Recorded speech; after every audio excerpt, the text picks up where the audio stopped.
Bonjour à tous et bienvenue dans ce bref bilan du CES 2013. System 1 loaded. Le CES est un salon annuel consacré à l'innovation technologique en électronique grand public. C'est pour ainsi dire le plus grand salon.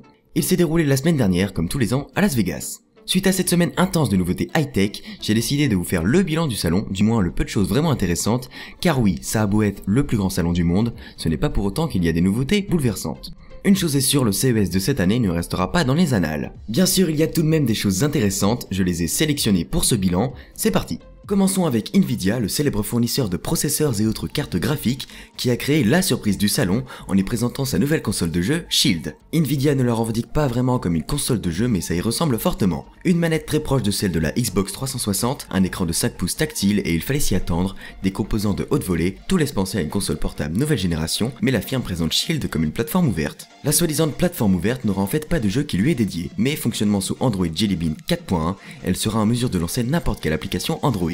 Le contenu sera donc le même que sur smartphone ou tablette. Personnellement, je prends donc ça comme une console nouvelle génération, plus de jeux dédiés mais des applications et jeux multiplateformes. En plus d'améliorer la jouabilité grâce à une manette, qui soit dit en passant, elle est très bien confort d'après certains testeurs et esthétique, le Shield permet de jouer sur la télé grâce à son port HDMI. Affaire à suivre.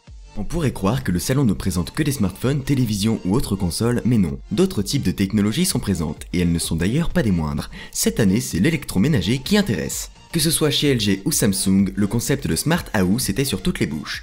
Le Smart House, qu'est-ce que c'est? En français, maison intelligente, c'est la vision en quelque sorte futuriste des appareils électroménagers. Futuriste, mais pas tant que ça car les deux constructeurs coréens ont annoncé des produits assez proches. Pour citer un exemple, un frigidaire scanne l'ensemble des aliments qu'il contient, surveille leur date de péremption et propose même diverses recettes avec ces derniers. Pour LG comme pour Samsung, ces appareils devront communiquer entre eux. À titre d'exemple, l'utilisateur devra avoir la possibilité de lancer le préchauffage du four via une application sur son smartphone. D'après eux, ils pourront même s'auto-diagnostiquer pour prévenir d'éventuelles pannes ou autres dysfonctionnements. La bonne nouvelle est que ce concept de maison connectée n'est pas si loin de devenir réalité.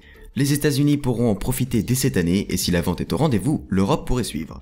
Corning, le célèbre constructeur d'écrans ultra résistants, a fait beaucoup de bruit lors du salon avec son nouveau Gorilla Glass 3 qui promet d'être 3 fois plus solide que son prédécesseur. Afin de prouver ses dires et de proposer un peu d'animation sur son stand, l'entreprise l'a soumis à des tests de résistance en faisant tomber une bille en métal de 130 grammes sur sa surface, et l'écran n'a pas bougé. Il devrait être utilisé dans les prochaines générations de smartphones et tablettes, en voilà une bonne nouvelle. Allez, on termine ce court bilan du CES 2013 avec du jeu vidéo. Je sais que beaucoup d'entre vous attendent une PS3 ou une Xbox 720, ce n'est pas vraiment le cas, mais ça concerne Microsoft qui a dévoilé un concept nommé Illumiroom. Il s'agit d'un système permettant d'élargir la visibilité du jeu en dehors de la télévision. Il y a pas mal d'années, on pouvait tester des sortes de lunettes qui nous permettaient de voir le jeu en 360 degrés. Ce n'est pas exactement ça avec Illumiroom, mais on s'en approche. Après avoir été scanné, la pièce tout entière devient un vrai décor de jeu vidéo. Ce projet n'est pour l'instant qu'un prototype. Néanmoins, Microsoft a annoncé qu'il en parlerait plus longuement lors d'une conférence en avril prochain. Projet à suivre.